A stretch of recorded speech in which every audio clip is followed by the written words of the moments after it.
Bismillahirrahmanirrahim. Assalamualaikum warahmatullahi wabarakatuh. Salam cinta, salam bahagia. Kalau di pertemuan sebelumnya saya sudah menjelaskan tentang ragam masalah dalam bimbingan dan konseling. Nah, pada kesempatan kali ini saya akan menjelaskan tentang prosedur konseling.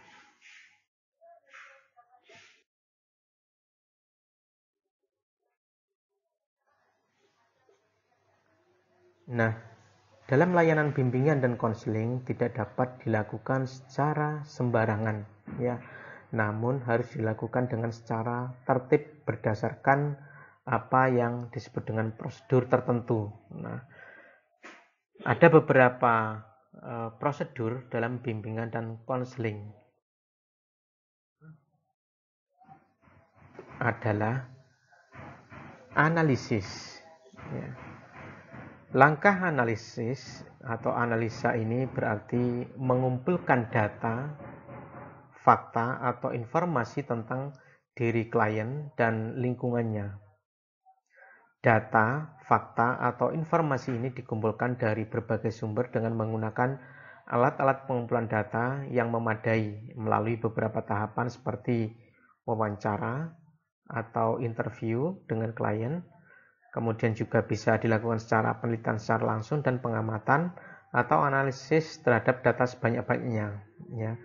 Jadi ini langkah pertama yang cukup penting dalam prosedur bimbingan dan konseling. Ya. Jadi analisa ini mengumpulkan data, fakta, informasi. Ya. Ini nanti bisa digunakan untuk mengetahui diri klien. Ya. Sebenarnya apa saja identitas klien, kemudian juga informasi apa saja yang bisa didapatkan dari klien dengan cara melalui wawancara, interview, kemudian juga nanti bisa saja nanti dengan berbagai alat pengumpul data lainnya seperti dokumen, ya, atau berbagai hal yang lainnya yang itu nanti bisa mengetahui diri klien itu seperti apa dan bagaimana.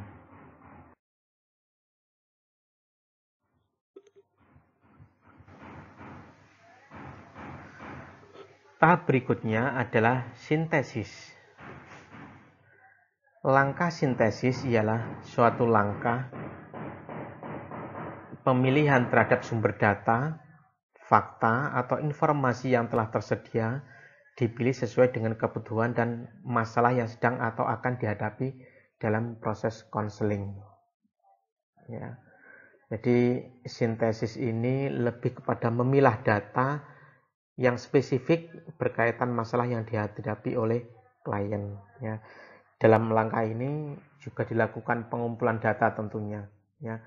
Perangkuman dan penyusunan data, fakta atau informasi yang telah tersedia yang telah dilakukan pada tahap analisa data sebelumnya. Ya. Nah ini untuk memperoleh suatu gambaran yang lebih jelas dan spesifik tentang berbagai kekuatan dan kelemahan yang ada pada klien.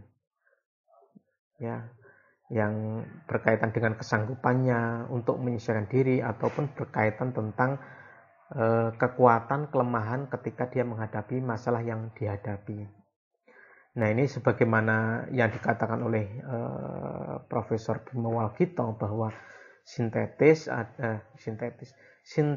adalah langkah mengorganisir data yang ada, yang dipelajari, diperbandingkan satu dengan data lainnya untuk memperoleh gambaran penyebab terjadinya masalah pada klien. Nah ini langkah kedua yang kita sebut dengan sintesis.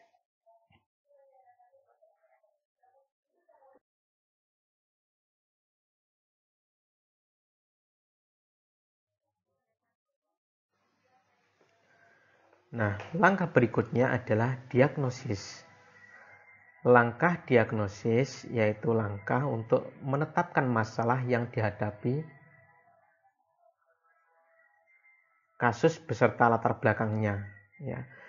Dalam langkah ini, kegiatan yang dilakukan ialah mengumpulkan data dengan mengadakan studi kasus dengan menggunakan berbagai teknik pengumpulan data. Nah, dalam langkah ini pengumpulan data dengan mengadakan studi kasus ini setelah data dikumpulkan, kemudian ditetapkan masalah yang dihadapi serta latar belakangnya, kemudian langkah didiagnosis yang berarti suatu bentuk perumusan kesimpulan tentang hakikat serta sebab-sebab yang dihadapi. Ya. Jadi diagnosis ini penetapan masalah yang dihadapi oleh klien. Ya, kalau langkah pertama itu sudah dianalisis, kemudian langkah kedua itu disintesis, ya, memilah data-data. Nah, kemudian yang diagnosis ini adalah langkah ketiga yang menetapkan masalah beserta latar belakang masalah yang dihadapi oleh klien.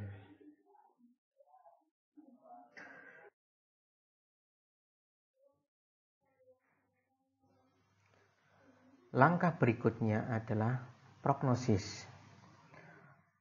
Prognosis yaitu langkah untuk menetapkan jenis bantuan atau terapi apa yang akan dilaksanakan untuk membimbing kasus. Langkah prognosis ini ditetapkan berdasarkan kesimpulan dalam langkah diagnosis atau langkah sebelumnya, yaitu setelah ditetapkannya masalah yang dihadapi oleh klien beserta latar belakang masalah yang dihadapi oleh klien. Adalah treatment. Ya. Treatment ini merupakan pelaksanaan apa saja yang ditetapkan dalam rangka prognosa. Ya. Pelaksanaan ini tentu memakan banyak waktu dan proses yang kontinu dan sistematis serta memerlukan adanya pengamatan yang cermat. Ya.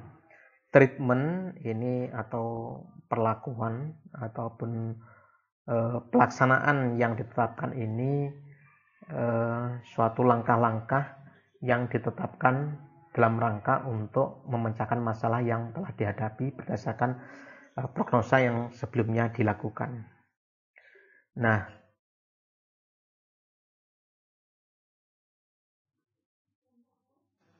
baik, langkah terakhir adalah evaluasi dan follow up ya.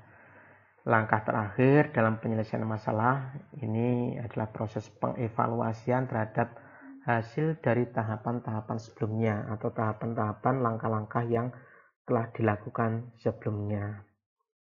Nah, sebagai langkah untuk melihat ya, jadi evaluasi ini sebagai langkah untuk melihat atau menilai bagaimana program kerja seorang konselor, apakah berhasil atau tidak dari adanya pelaksanaan program bimbingan dan konseling yang sesuai dengan teknik-teknik dan langkah yang benar, sehingga membutuhkan pengamatan dalam jangka waktu yang lama. Nah, indikator dalam evaluasi ini adalah sampai sejauh mana sasaran sudah bisa tercapai ya.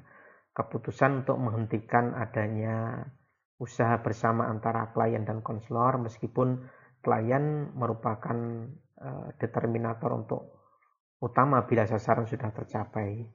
Nah, dalam langkah follow up atau tindak lanjut ini dilihat perkembangan selanjutnya dalam jangka waktu yang lebih jauh lagi. Nah, ini langkah terakhir yaitu evaluasi dan follow up.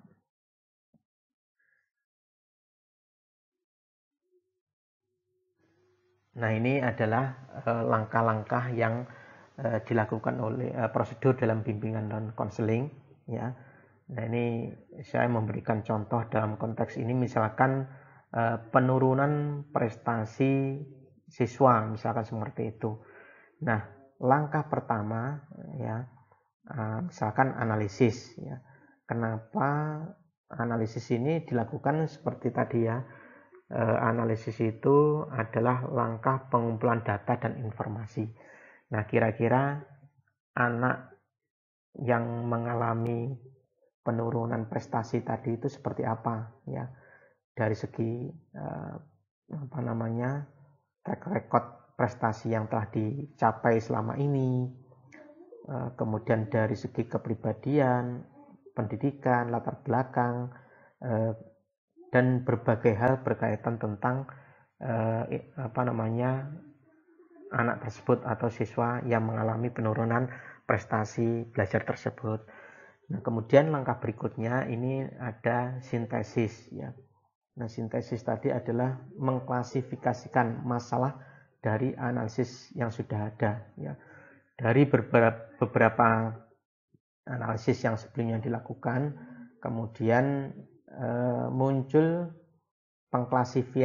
pengklasifikasian ya masalah yang dihadapi klien, yaitu berupa penurunan prestasi belajar siswa, misalkan seperti itu. Nah, kemudian langkah berikutnya apa? Nanti ada diagnosis ya. Nah, diagnosis tadi kan menetapkan latar belakang masalah berdasarkan analisa dari sintesis. Nah, misalkan anak tersebut dari beberapa kasus ya, misalkan sebenarnya dilihat dari track recordnya dia itu anak yang pandai, misalkan seperti itu, dia juga rajin belajar sebelumnya, kemudian juga misalkan prestasinya juga di sebelumnya juga baik. Nah, ini kemudian ketika dia diagnosa ternyata hari-hari sebelum prestasinya belajar ini buruk, misalkan dia sering membolos. Nah, ini kan berarti menetapkan latar belakang masalah kenapa prestasinya belajarnya turun, karena dia sering membolos. Nah, ini hasil dari diagnosisnya. Kemudian setelah didiagnosis, nanti langkah berikutnya adalah prognosis ya. Prognosis ini langkah di mana menemukan jenis bantuan yang digunakan dalam proses konseling. Kira-kira langkah-langkah atau tip-tip agar anak tersebut bisa kembali mempunyai prestasi belajar yang baik seperti apa, kemudian juga tidak membolos ya. Jadi ditentukan sebelumnya dari diagnosis faktor latar belakang kenapa dia membolos itu sudah diketahui, kemudian langkah berikutnya adalah menentukan jenis bantuan yang digunakan dalam bimbingan dan konseling, yaitu prognosis. Misalkan akan diberi sanksi ataupun akan diberi sanksi berat, misalkan apabila tidak masuk tanpa ada keterangan akan memanggil orang tuanya, misalkan seperti itu. Nah, ini kan langkah prognosis. Kemudian langkah berikutnya adalah treatment atau proses konseling. Nah, ini berbagai kesepakatan antara konselor dan klien. Nah, ini berkaitan mengenai langkah-langkah yang sudah dibicarakan tadi. Jadi ketika misalkan ini loh hasil prestasi kamu ternyata ini mengalami penurunan ketika kamu sering membolos, misalkan seperti itu. Nah, ini nanti apa kesepakatannya, apa komitmennya agar supaya tidak membolos lagi, sehingga biar bisa mendapatkan prestasi belajar yang sama dengan sebelumnya. Karena dari beberapa temuan ternyata hasil prestasi sebelumnya juga bagus, namun setelah banyak membolos kemudian ternyata dia mengalami penurunan.